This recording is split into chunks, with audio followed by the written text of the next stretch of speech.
Welcome my dear students. आज मैं class 5 राय Martin प्रश्न विचित्रा 2025 सालेर तृतीय पर्यायक्रमिक मूल्यायनेर आमादेर परिवेशेर 229 नम्बर पेजेर 11 नम्बर स्कूलेर प्रश्नगुली सल्व करब। चलो ताहले शुरू करी।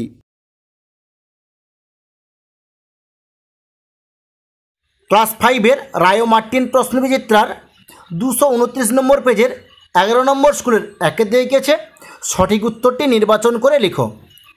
एकेर एकेर दाग सुनामी हलो एर उत्तरटा हबे ग सामुद्रिक जलोच्छ्वास। एकेर दुइয়ের दाग कलकाताय प्रथम रिक्शा चालू हय एर उत्तरटा हबे ख 1900 साले। एकेर तीनेर दाग सूर्य थेके पृथिवीते आलो आसते समय लागे एर उत्तरटा हबे ग 8 मिनिट।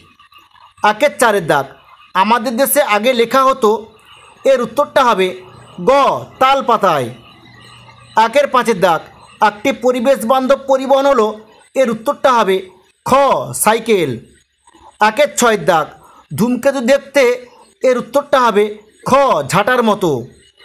एकेर सातेर दाग रेल इंजिन तैरिर कारखाना आछे एर उत्तरटा हबे ग चित्तरंजने। एकेर आठेर दाग ज्वलंत काठ निभिये तैरी हय एर उत्तरटा हबे घ काठ कयला। एकेर नयेर दाग प्रदत्त कोनटी अप्रचलित शक्ति एर उत्तरटा हबे सौरशक्ति क।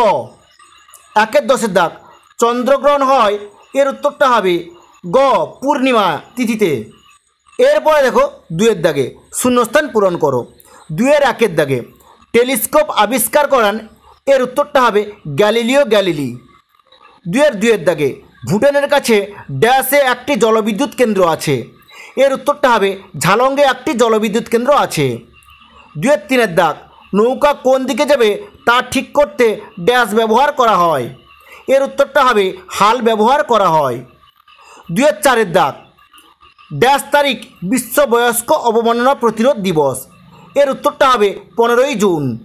दुइয়ের पाँचेर दाग गौण ज्वरेर समय डैश परे मुख्य ज्वर हय एर उत्तरटा हबे 12 घंटा 26 मिनट परे मुख्य ज्वर हय। दुइয়ের छयेर दाग डैश भारतेर संविधान रचना करेছিলেন एर उत्तरटा हबे डॉक्टर बी.आर. आम्बेडकर भारतेर संविधान रचना करेছিলেন। दुइয়ের सातेर दाग कागज प्रथम डैश देशे तैरी करा हय एर उत्तरटा हबे चीन देशे तैरी करा हय। दुइয়ের आठेर दाग डैश मार्का हेलमेट परा उचित एर उत्तरटा हबे ISI मार्का हेलमेट परा उचित। दुइয়ের नयेर दाग कयला पुड़िये डैश विद्युत पाওয়া যায় एर उत्तरटा हबे ताप विद्युत पाওয়া যায়। दुइয়ের दशेर दाग छोटो डिंगी नौकाके बला हय डैश एर उत्तरटा हबे पानसी। एरपर देखो तीनेर दागे बाम स्तम्भेर संगे डान स्तम्भ मिलिए लिखो। बाम स्तम्भ डान स्तम्भ।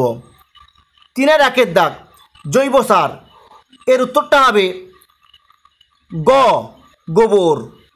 तीनेर दुइয়ের दाग गाछेर छाल एर उत्तरटा हबे घ प्यापिरास। तीनेर तीनेर दाग शुमेकार लेभि एर उत्तरटा हबे क धूमकेतु। तीनेर चारेर दाग प्रचलित शक्ति एर उत्तरटा हबे उ जलविद्युत। तीनेर पाँचेर दाग भूमिकम्प एर उत्तरटा हबे ख प्राकृतिक दुर्योग। एरपर देखो चारेर दागे नीचेर प्रश्नगुलोर दुई एकटी वाक्ये उत्तर दाओ। चारेर एकेर दाग पानसी की एर उत्तरटा तोमादेर पाठ्य बोइयेर 140 नम्बर पेजे तोमरा एखान थेके एइटुकु लिखे नेबे। डिंगी नौकार मतोई तबे आरो लम्बाटे हालका पाल खाटानो हावा लागले खूब जोरे जेते पारे खूब साबधाने हाल धरते हय एके पानसी बोले। चारेर दुइয়ের दाग एकटी जीवाश्म জ্বালানির नाम लिखो एर उत्तरटा हबे कयला। चारेर तीनेर दाग पृथिवीर कक्षपथेर आकृति कार मतो एर उत्तरटा हबे उपबृत्ताकार। चारेर चारेर दाग आमादेर देशे प्रथम ट्रेन कबे चालू हयेछिलो एर उत्तरटा हबे 1853 साले आमादेर देशे प्रथम ट्रेन चालू हयेछिलो। माजार माने कि एर उत्तरटा हबे पीर साहेबेर कबरस्थानके माजार बोले। चारेर छयेर दाग बन थेके आमरा कि पाई एर उत्तरटा हबे बनेर गाछ आमादेर नानान काजे लागे।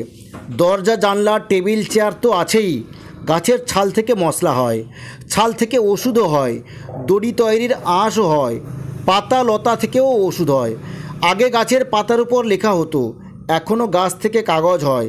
এছাড়া ফুল ফল তো আছেই, পাতা থেকে থালা বাটি হয়। এরপর দেখো 5-এর দাগে, নিচের প্রশ্নগুলির উত্তর দাও।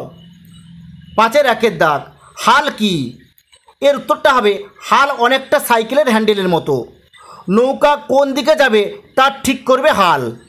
5-এর 2-এর দাগ, জোয়ার কাকে বলে?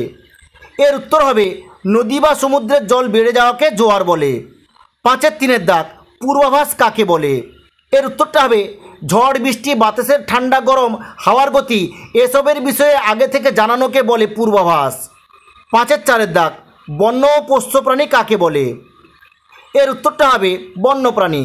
যে সমস্ত প্রাণীগুলো বনে জীবন ধারণ করে সেই সমস্ত প্রাণীদের বন্যপ্রাণী বলে। পোষ্য প্রাণী, যে সমস্ত প্রাণীগুলোকে মানুষ ঘরে পালন করে তাদেরকে পোষ্য প্রাণী বলে। 5-এর 5-এর দাগ, প্রচলিত ও অপ্রচলিত শক্তি কাকে বলে? এর উত্তরটা হবে প্রচলিত শক্তি। পেট্রোলিয়াম ও কয়লা ব্যবহার করে যে শক্তি পাওয়া যায় তাকে প্রচলিত শক্তি বলে। অপ্রচলিত শক্তি, সূর্যের আলো সোলার প্যানেলে ফেলে পাওয়া যায় বিদ্যুতের আলো, ওটা এখনও তেমন প্রচলিত নয়, তাই এই শক্তি অপ্রচলিত শক্তি। এরপর দেখো 6-এর দাগে, নিচের প্রশ্নগুলির উত্তর দাও। 6-এর 1-এর দাগ, জলচক্র কাকে বলে? রেখাচিত্র অঙ্কন করে বোঝাও। এর উত্তরটা তোমাদের পাঠ্য বইয়ের 136 নম্বর পেজে তোমরা এখান থেকে লিখবে, সূর্যের তাপে পুকুর, নদী, সমুদ্রের জল বাষ্প হয়ে উপরে উঠে যাচ্ছে, উপরে গিয়ে ঠান্ডা হচ্ছে, সূর্যের তাপেই সব হচ্ছে। সূর্যের তাপ ছাড়া জল বাষ্প না হলে পর্বতে বরফ হতো না, আবার সূর্যের তাপ ছাড়াও গলতো না। সূর্যের তাপ থাকলে জলের প্রবাহ থাকবে, সূর্য থাকলে পর্বত থেকে নদী আসবে, জলের প্রবাহও থাকবে। আসলে কিন্তু শক্তিটা সূর্যই দিচ্ছে, তবে একটু ঘুরপথে জলের মাধ্যমে, ওটাকে বলে জলচক্র। 6-এর 2-এর দাগ, শিশুদের যে কোনো 3টি অধিকার লেখো। এর উত্তরটা তোমাদের পাঠ্য বইয়ের 176 নম্বর পেজে দেখো, এখানে একটা ঘর কাটানো আছে, এখানে লেখা আছে শিশুদের কয়েকটা অধিকার। এখান থেকে তোমরা যে কোনো 3টা লিখে নেবে। 6-এর 3-এর দাগ, সূর্যই সকল শক্তির উৎস, ব্যাখ্যা করো। এই প্রশ্নের উত্তরটি তোমাদের পাঠ্য বইয়ের 136 নম্বর পেজে আছে, তোমরা এখান থেকে লিখবে, সূর্যের তাপে পুকুর, নদী, সমুদ্রের জল বাষ্প হয়ে উপরে উঠে যাচ্ছে, উপরে গিয়ে ঠান্ডা হচ্ছে, সূর্যের তাপেই সব হচ্ছে। সূর্যের তাপ ছাড়া জল বাষ্প না হলে পর্বতে বরফ হতো না, আবার সূর্যের তাপ ছাড়া তা গলতও না। সূর্যের তাপ থাকলে জলের প্রবাহ থাকবে, সূর্য থাকলে পর্বত থেকে নদী আসবে, জলের প্রবাহ থাকবে। আসলে কিন্তু শক্তিটা সূর্যই দিচ্ছে, তবে একটু ঘুরপথে জলের মাধ্যমে। তোমরা এতদূর পর্যন্ত লিখে নেবে। ঠিক আছে, আজ এই পর্যন্ত।